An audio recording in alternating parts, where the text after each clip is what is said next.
साथियों नमस्कार।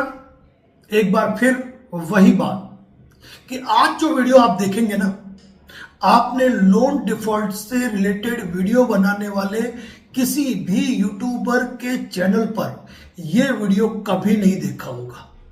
यदि मैं बिल्कुल सही बोल रहा हूं तो केवल यस कमेंट में रिप्लाई जरूर करें, क्योंकि साथियों लोन डिफॉल्ट से रिलेटेड, एनबीएफसी और बैंकों से रिलेटेड उन आपके हक और अधिकारों के बारे में हमने कई वीडियो पोस्ट किए हैं। लेकिन एक लोन ऐसा भी है जिस लोन के रिकवरी एजेंट एनबीएफसी और बैंकों से भी तेज है।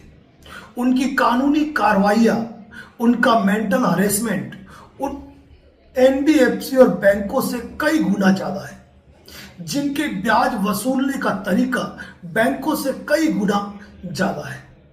तो आज इसी टॉपिक पर वीडियो बन रहा है, तो शुरू से अंत तक देखें, क्योंकि मेरा मानना है कि प्रत्येक लोन डिफॉल्टर जिसने बैंकों से लोन ले रखा हो, एनबीएफसी से लोन ले रखा हो और वह लोन के दलदल में धंसा हुआ है, तो इस मामले के अंदर भी वह कहीं ना कहीं से प्रताड़ित हो रहा है।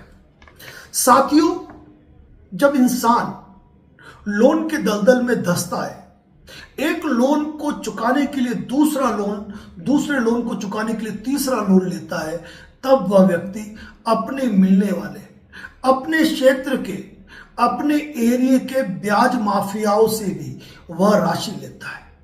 और जब वह व्यक्ति उनसे जो राशि लेता है तो उस पर जो ब्याज होता है ना, जो आप कहते हो हमेशा कि बैंक 9% ब्याज ले रही है, 12% ले रही है, 45% ले रही है, वो हमेशा जो होता है वो एनुअल होता है, वार्षिक ब्याज दर होती है।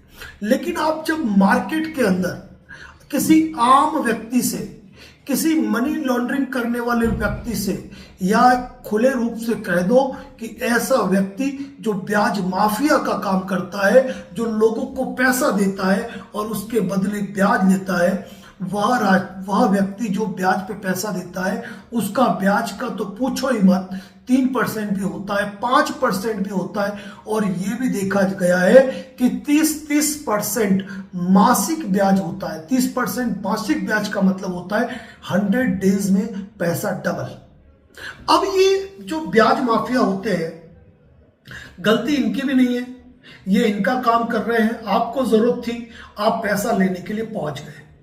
अब जब आप पैसा लेते हो तो सीधी सी बात है, आप ना उनकी टर्म कंडीशन सुनते हो, कुछ भी नहीं।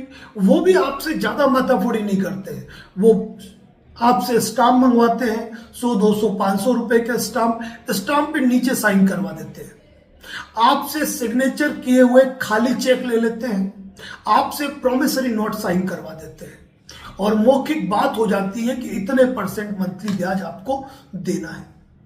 आपने उस व्यक्ति से पैसा लिया, 2, 4, 6 महीने ब्याज दिया, 2, 4, 6 महीने ब्याज देने के बाद आपको ये लगा कि मुझे और पैसों की जरूरत है, आप वो भी देख रहा है कि बंदा अच्छा ब्याज दे रहा है, आपको और राशि दे दी। धीरे धीरे करते हुए आप इन ब्याज माफियाओं के चंगुल में ऐसे फंस जाते हो जिसकी हद नहीं है। एनबीएफसी के लोन के दलदल से एक बार आप निकल सकते हो, लेकिन इनका दलदल और ज्यादा खतरनाक होता है। क्यों? क्योंकि इनको किसी कॉन्टेक्ट लिस्ट की जरूरत नहीं होती है, क्योंकि ये आपका घर बार भी जानते हैं, आपका परिवार भी जानते हैं, आप कहाँ काम करते हो, क्या काम करते हो, आप किस चीज से डरते हो, किस चीज में आप प्रभावशाली हो, आपकी सारी कमियों पर इनकी नजर होती है। ये अधिकार के साथ घर आकर बैठ जाते हैं, परेशान करते हैं, और इनके भी रिकवरी एजेंट होते हैं जो गुंडे प्रवृत्ति के लोग ही होते हैं, या खुद ब्याज माफिया जो होते हैं वो भी किसी गुंडे प्रवृत्ति से कम नहीं होते। आपकी गाड़ियां उठा लेते हैं, आपके घर का सामान रखवा लेते हैं, और आपको इतना हैरान परेशान कर देते हैं कि आप किसी न किसी तरीके से इनका ब्याज तो चुकाते रहते हो, लेकिन मूल की भरपाई कभी नहीं होती है। एनबीएफसी कंपनियों से ज्यादा मैं इनको खतरनाक इसलिए कहूंगा क्योंकि न तो ये सेक्शन 25 करेंगे आपके खिलाफ, न ये कोई आर्बिट्रेशन की कार्रवाई करेंगे, न आपके लोन का सेटलमेंट करेंगे। एनबीएफसी कंपनियों को तो बेचारों को लोन का सेटलमेंट करना पड़ता है, कारण कि आप लोन लेकर किसी एक शहर में रह रहे हो और उनके प्रधान कार्यालय कहीं और है, उनके रिकवरी एजेंट्स फेल हो गए, उनके 138 सेक्शन 25 चल नहीं पाए, कारण कि उन्होंने जहां किया वहां से तामील होने के अंदर एक बड़ा वक्त लग जाता है।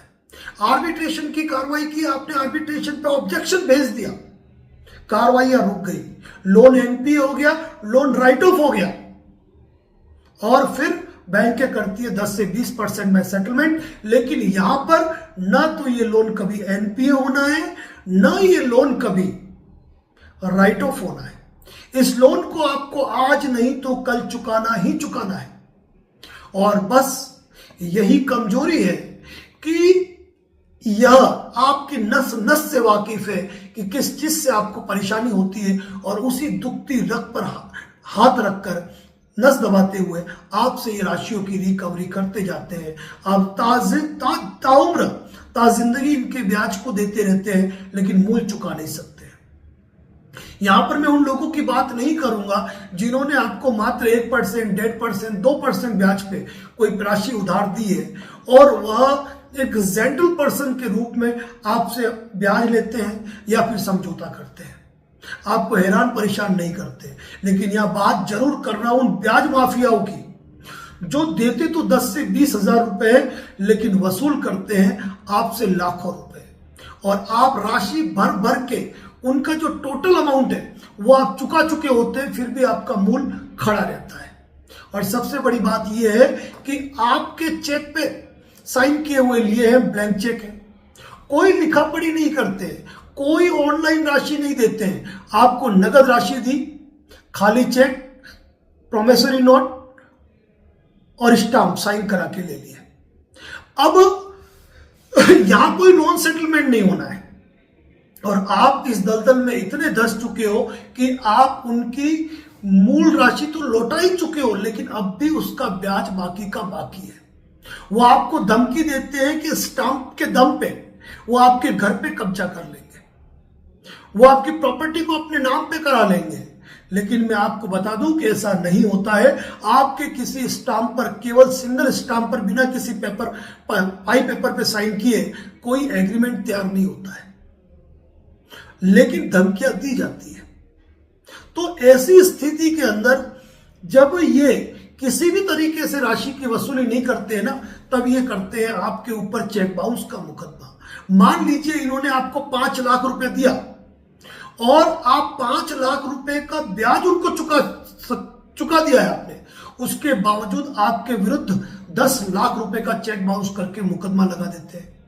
करने को ये रिकवरी सिविल सूट भी फाइल कर सकते हैं, लेकिन सिविल सूट फाइल करने के अंदर कोर्ट फीस लगती है। उसके बाद मामला डिक्री होता है, फिर डिक्री को एग्जीक्यूशन, जो कोर्ट का ऑर्डर हुआ उसको एग्जीक्यूशन कराना पड़ता है। तो ये करते हैं आपके खिलाफ 138 एनआई एक्ट का मुकदमा। कई राज्यों के अंदर नॉर्मल नहीं के बराबर कोर्ट फीस है, और कहीं है तो थोड़ी बहुत है, और 138 एनआई एक्ट के अंतर्गत कंप्लेंट फाइल कर देते हैं 10 से 20 लाख रुपए की, और फिर आप पहुंच जाते हैं जमानत करवाने। जब आप जमानत करवाते तभी आपके माइंड में एडवोकेट द्वारा सेट कर दिया जाता है कि आपने राशि दी है, आपको राशि भरनी है, आप समझौता करो। और समझौते में ये 15 लाख का चेक है, सामने वाला कह रहा है 15 लाख देगा तो समझौता करूंगा, नहीं तो नहीं करूंगा। आपके सामने स्थिति ये हो गई कि आपके पास कोई दूसरा विकल्प भी मौजूद नहीं है। साथ ही जब इस प्रकार के प्राइवेट लोन के दलदल में फंस जाते हो ना, तो आप क्यों नहीं निकल पाते हो? इसकी कारण मालूम है? कारण ये है कि आप उस व्यक्ति को ब्याज दे रहे हो, ये व्यक्ति कभी भी अपने दावे में स्वीकार नहीं करेगा।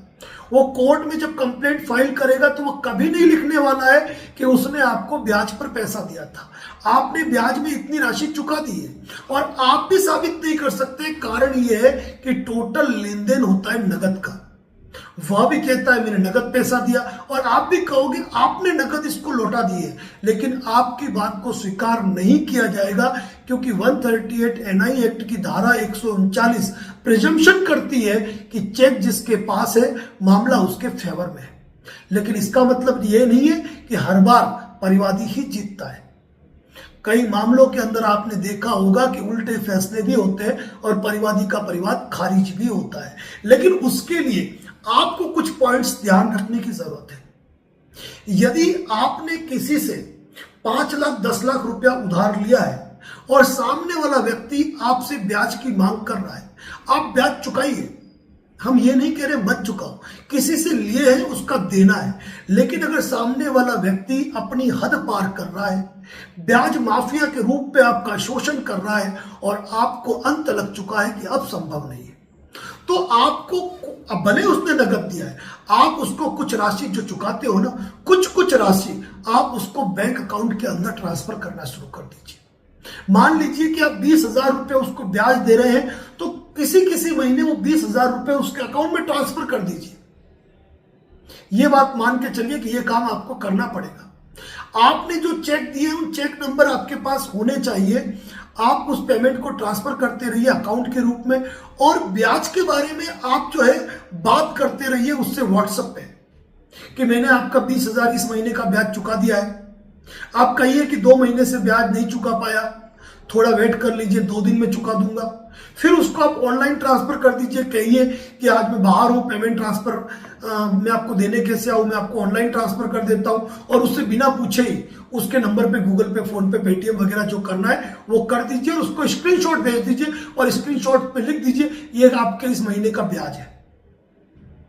अब ये सारी चीजें कोर्ट में किस तरह काम आएगी, ये बात का विषय है जिस पर चर्चा की जाएगी।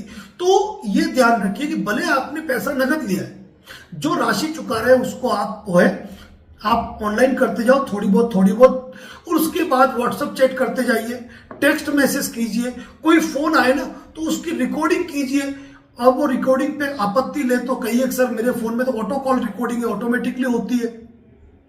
तो ये चीजें क्या होता है, एक समय बाद इंसान भूल जाता है कि आपने उसे कितनी राशि ऑनलाइन दी, क्या व्हाट्सएप चैट हुई है।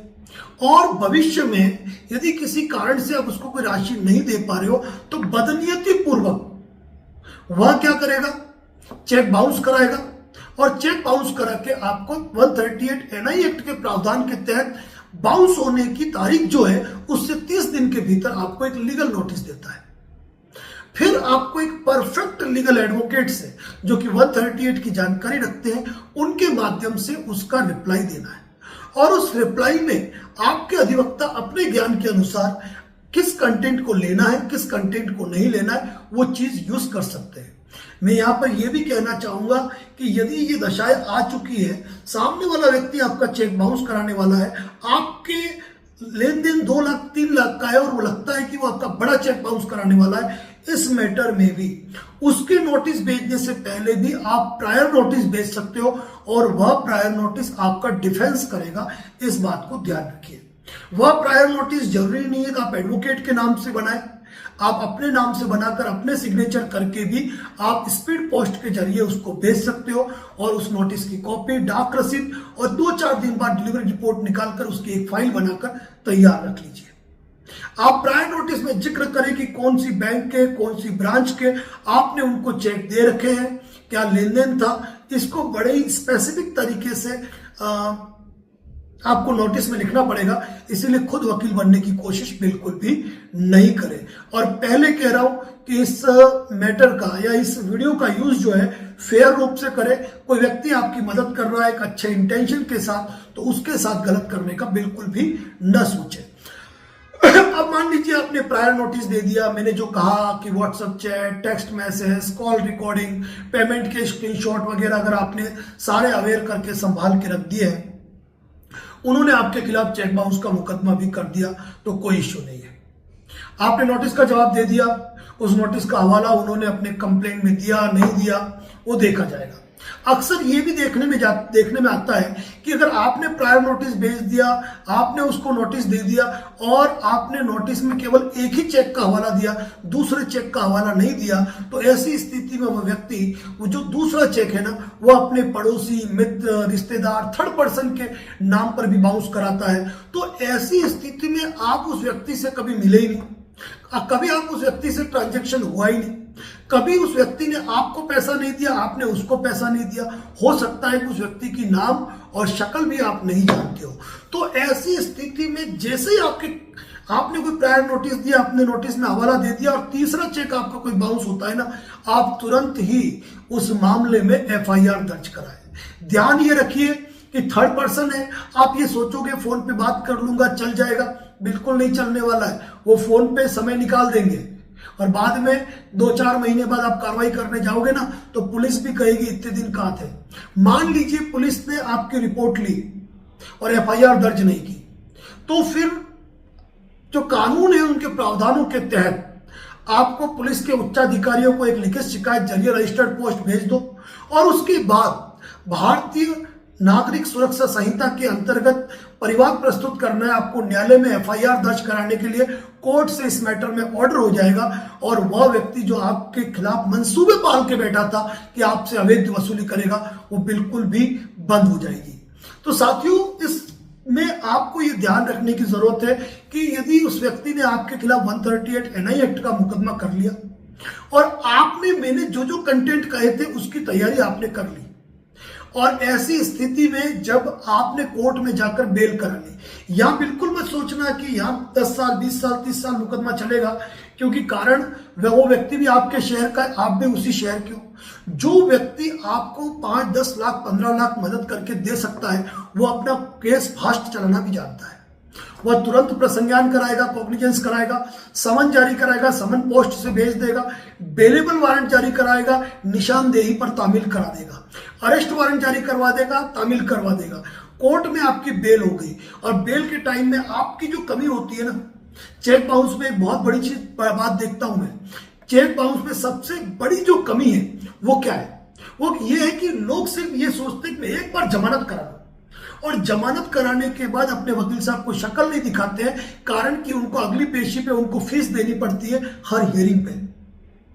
अब आपने बेल करा ली, चार्ज फ्रेम हो गया, चार्ज फ्रेम के बाद एविडेंस की स्टेज आती है जहां सामने वाला एविडेंस में अपना एफिडेविट प्रेजेंट करता है और अपने डॉक्यूमेंट यानी कि चेक, रिटर्न मेमो, नोटिस, डाक रसीद, डिलीवरी रिपोर्ट या रिटर्न लिफाफा, मात्र इतने डॉक्यूमेंट लगाता है और उन डॉक्यूमेंट को वो एग्जिबिट करवा देता है। एग्जिबिट करवाने के बाद आपके जो एडवोकेट्स होते हैं वो क्रॉस एग्जामिन करते हैं, किसको?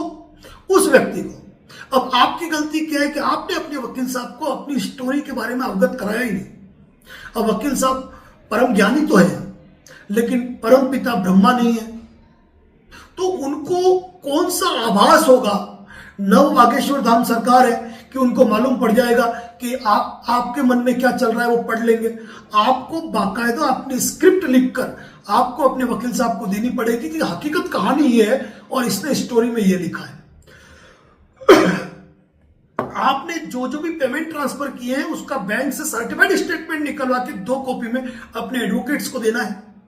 आपने जो व्हाट्सएप चैट की है ना, उस व्हाट्सएप चैट की डिटेल अपने वकील साहब को देनी है। कॉल रिकॉर्डिंग, टेक्स्ट मैसेज, जो जो भी आपके पास अवेलेबल है वो सारा जखीरा आपको अपने वकील साहब को देना है। और एक अच्छे वकील साहब का जब क्रॉस एग्जामिनेशन सुनोगे ना तो परिवादी के जो पैर है ना वो जमीन पर डगमगाने लगते हैं। क्यों? क्योंकि वो किस कंटेंट स्टोरी के साथ आया था और आपने हकीकत अपने वकील साहब को बताई।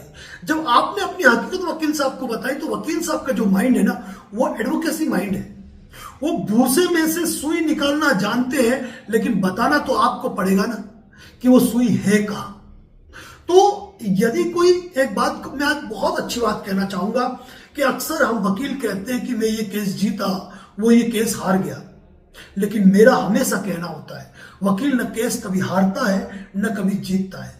जीत हार केवल और केवल सिर्फ क्लाइंट की होती है और क्लाइंट से बड़ा वकील कोई खुद नहीं होता, क्योंकि आप जो बताओगे ना वकील साहब उसी में से क्रॉस एग्जामिनेशन करेंगे। और क्रॉस एग्जामिनेशन एक ऐसी प्रक्रिया है जिसके माध्यम से गवाह का झूठ जब कोर्ट के सामने आता है तो केस खुद ब खुद आपके पक्ष में हो जाता है। ये बात अलग है कि डिफेंस एविडेंस में आपको भी कोर्ट में अपनी बात प्रूव करने का अवसर मिलता है, लेकिन वहां पर जो है उनके वकील साहब आपसे क्रॉस एग्जामिनेशन करेंगे। तो 138 एनआई एक्ट में किसी ने अगर आपके खिलाफ 15-20 लाख का मुकदमा लगा लिया तो ये नहीं है कि वो जीत जाएगा और आपको पैसा भरना ही पड़ेगा।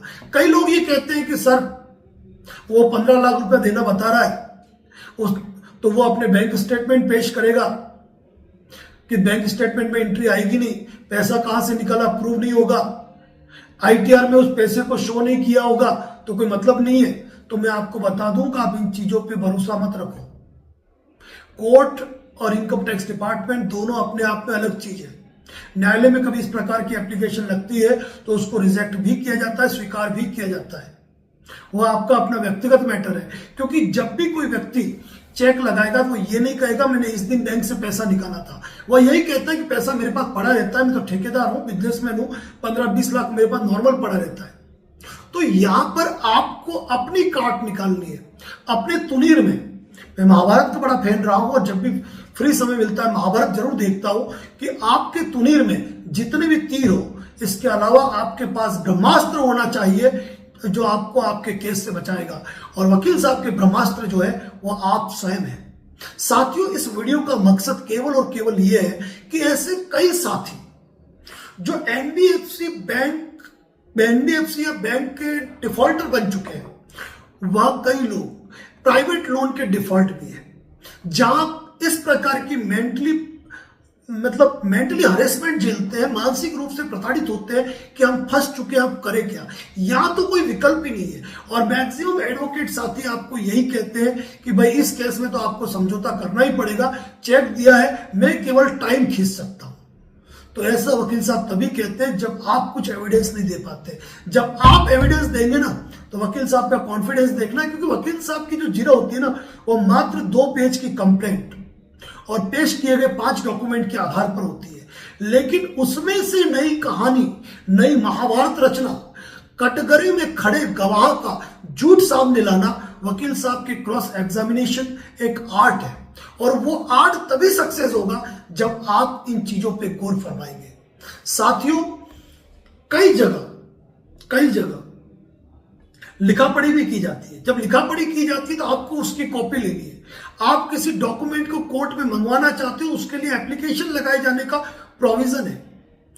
तो आज का वीडियो महत्वपूर्ण होगा आपके लिए जरूर, क्योंकि आज हमने एनबीएफसी कंपनी से हटकर हमने प्राइवेट लोन डिफॉल्ट के बारे में बात की है। क्योंकि कई लोग आज की तारीख में ब्याज माफिया बन चुके हैं, यानी कि 10 और 20 हजार रुपए का लोन देते हैं और उसके बदले 5-5, 10-10 लाख के चेक बाउंस कराते हैं। अब ऐसी स्थिति में किसी ने चेक बाउंस करा दिया है और वास्तव में भले 5 लाख का करा दिया, यदि वो आपसे 10, 20, 50 हजार रुपया मांग रहा है तो डे फर्स्ट आपको उसका सेटलमेंट करना चाहिए। एक सजेशन और दूंगा कि मान लीजिए किसी ने आपके ऊपर 5 लाख का मुकदमा कर दिया, अब वो व्यक्ति मांगता था 40,000 रुपए, उसने कहा 40,000 रुपए दे दो, मैं केस नहीं करूंगा, और आप क्या करते हो, उस पर भरोसा करके 40,000 रुपए उसको दे देते हो, आप नोटिस विड्रॉल भी नहीं कराते हो, न नोटिस का जवाब देते हो। यह आपकी सबसे बड़ी गलती है। यदि आप उस पर विश्वास करते हैं कोई दिक्कत नहीं, आप कीजिए, लेकिन उससे ओरिजिनल चेक और रिटर्न मेमो ले लीजिए, और जो नोटिस उसने आपको दिखाया है ना उस पर लिखवा के ले लीजिए कि इस चेक के बाबत, अब हो सकता है उसने 5 लाख का चेक बाउंस कराया हो, अब वो ये लिख के नहीं दिया मैंने 5 लाख रुपए प्राप्त कर लिए, वो ये लिख के भी नहीं देगा कि मैंने समझौता राशि, मतलब मेरा 40,000 रुपए था, मैंने 40,000 रुपया ले लिया। तो वहां पर नॉर्मल वर्ड में इस चेक के बाबत समझौता राशि मैंने प्राप्त कर ली, अब कोई राशि बकाया नहीं है, उसके साइन करवाए और 2 गवाहों के साइन करवा दें और ओरिजिनल चेक ले लीजिए, बस बात खत्म। या फिर अपने वकील साहब के थ्रू उस व्यक्ति को, यदि वास्तव मामला है तो उसको नोटिस भिजवा दीजिए आप।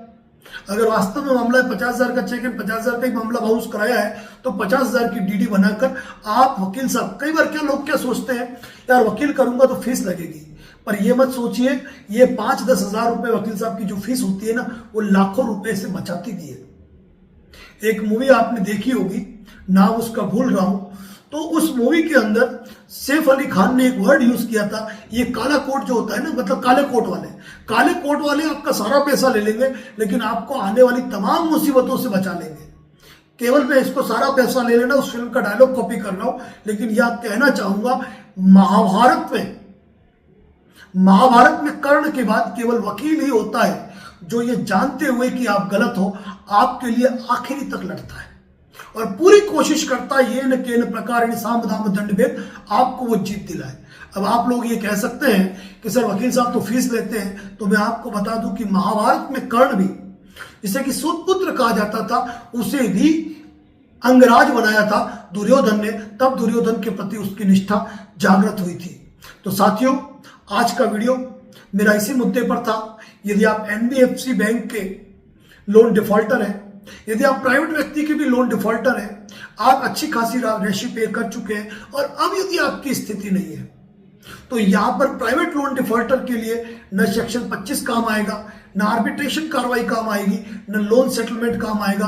वह कोई रिकवरी का सूट नहीं लगा के आपके ऊपर चेक बाउंसिंग का मुकदमा करेंगे और राठौड़ी पुलिस कार्रवाइयां करेंगे। वैसे लेन देन के मैटर सिविल मामले होते हैं, पुलिस आपका कुछ नहीं कर सकती है। कई बार हमने देखा है कि व्यक्ति अपने प्रभाव में पुलिस स्टेशन जाता है और रिपोर्ट दे देता है क्या, और पुलिस आपको फोन करती है और एक फोन पे चले जाते हो और वहां पुलिस आपको प्रेशर में लाके आपसे एग्रीमेंट करा लेती है और चेक दिला देती है। साथियों, एक छोटी सी बात कहता हूं, कुछ रखो ना रखो, एक वकील मित्र रखो। एक वकील का मित्र होना गौरव की निशानी होती है, गौरव की निशानी होती है। वैसे हमारे कॉल बुक में कई मित्र बन चुके हैं, हम उनके मित्र हैं, उन्हें इस चीज का गौरव होगा ही होगा। तो यहां पर मैं ये बात कहूंगा कि यदि आपको कभी पुलिस स्टेशन से कॉल आए ना, अकेले जाने की गलती मत करो। एक नॉर्मल फीस भले वकील साहब चार्ज करें, उनको साथ में लेके जाओगे ना, कभी भी आपका बुरा नहीं होगा। इस बात को मान के चलिए, आप जीत में रहेंगे और जीत में आपको रहना चाहिए। तो इसीलिए साथियों, यदि आप लोन के दलदल में फंस चुके हो और प्राइवेट लोन के दलदल में फंस चुके हो, तो मैंने आज आपको व्हाट्सएप चैट, कॉल रिकॉर्डिंग, आप तो कॉल के स्क्रीनशॉट भी ले सकते हो, उसके बाद व्हाट्सएप मैसेजेस जो चैट है उनको रिकॉर्ड कर सकते हो। इसके बाद पेमेंट को ऑनलाइन ट्रांसफर करो, थोड़ा बहुत पेमेंट करते जाओ और उसके अंदर नीचे लिखते जाओ, उनका रिप्लाई आने दो। लेकिन ये ध्यान रखना वो डिलीट नहीं होते जाए, उनके स्क्रीनशॉट लेते जाओ एविडेंस के लिए। और उसकी भी एक स्क्रीन रिकॉर्डिंग होती है, व्यक्ति का नाम खोला, अब उसका मतलब स्क्रीन रिकॉर्डिंग चालू कीजिए, व्हाट्सएप खोलिए, क्लिक कीजिए, उनका नाम दिखना चाहिए, उनका कॉन्टैक्ट नंबर दिखना चाहिए, फिर आगे आइए, WhatsApp chat date to date दिखनी चाहिए। इस तरीके से आप चीजें तैयार कर सकते हो। लेकिन इस ज्ञान का उपयोग केवल और केवल फेयर काम में करें। किसी ने आपको मित्र बनकर यदि आपको बिना ब्याज के या मामूली ब्याज में मदद की है ना, तो उसके साथ ये खिलवाड़ बिल्कुल भी मत करना। साथियों, आज का ये टॉपिक आपको कैसा लगा जरूर बताएं। और एक बात और कहूंगा, प्रायर नोटिस भी भेज सकते हो। यदि आपके पास चेक नंबर, स्टाम्प वगैरह सारी जानकारी है ना, सारे तनावों से मुक्त हो जाओगे और एक अच्छा वकील आपको सारे मुसीबतों से बाहर निकाल सकता है। तो प्रायर नोटिस भी इस मैटर में आप भेज सकते हैं। यहाँ न इंटीमेशन लेटर का काम है, न यहाँ पे आर्बिट्रेशन रिप्लाई का काम है, न सेक्शन 25 के रिप्लाई का काम है। यहाँ काम केवल मजबूत रहना, रिकवरी को मैनेज करना, अपनी ताकत को दिखाना, प्रायर नोटिस देना, 138 का नोटिस आए तो रिप्लाई देना, इससे बढ़कर कुछ नहीं है और आप इस मामले में बाहर निकल जाएंगे, इन तनावों से बाहर। साथियों, जरूर बताएं कि advocate Narendra Joshi YouTube channel पर जो वीडियो पोस्ट किए जाते हैं वो उनसे आपको कुछ ज्ञान मिलता है या नहीं मिलता है। और वो तमाम साथी जो हमसे कॉल बुक करके संपर्क में है, क्या उनकी समस्याओं का समाधान करने का हम प्रयास करते हैं या नहीं करते हैं। यदि आप हमें फोन करते हैं तो आपका फोन उठाया जाता है या नहीं उठाया जाता है। क्या आपके साथ झुंझलाहट से बात की जाती है, क्या आपके फोन को काटने की जल्दबाजी की जाती है, क्या आप कॉल बुक करवा के पछता तो नहीं गए। क्या सोचना है आपका एडवोकेट नरेंद्र जोशी के बारे में, अपनी राय कमेंट बॉक्स में जरूर लिखिए कि आप एडवोकेट नरेंद्र जोशी के बारे में क्या सोचते हैं, क्योंकि आपकी राय हमें और सशक्त बनाती है कि हम विभिन्न नए मुद्दों पर आपके सामने अपनी बातों को प्रेजेंट करते रहें। साथियों, advocate Narendra Joshi and associate एक ऐसा प्लेटफॉर्म है जहां बेबाकी के साथ आपके अधिकारों और आपके हक की बात की जाती है, आपको तनावों से मुक्त रखने की बात की जाती है। यदि आप चैनल पर नए हैं तो चैनल को जरूर सब्सक्राइब करें, फेसबुक पर देख रहे हैं फॉलो करें, और यदि आपका कोई मित्र, चिर परिचित, रिश्तेदार यदि लोन के दलदल में धंस चुका है ना, तो उसको ये वीडियो जरूर शेयर करें, क्योंकि उसके लिए ये वीडियो संजीवनी बूटी का काम करेगा। और आपका कोई भी सवाल हो, कोई भी क्वेरी हो लोन डिफॉल्ट से रिलेटेड, तो इस चैनल पर एक बार विजिट करें। कोई कॉल बुक करने की आवश्यकता नहीं है। यदि चैनल पे विजिट करके आप सारे वीडियो देख लेते हैं तो अपूर्ण ज्ञान जो है आपका वह पूर्ण सागर में बदल जाएगा और कुछ भी पूछने की आवश्यकता नहीं रहेगी। इसके बावजूद भी यदि आप हमें बात करना चाहते हैं तो कॉल बुक करवा दीजिएगा। कॉल बुक कराने पर शाम को 6 बजे बाद हमारे इस नंबर पे आपको कॉल की सुविधा प्राप्त होगी। धन्यवाद। जय हिंद, जय भारत, जय मेवाड़।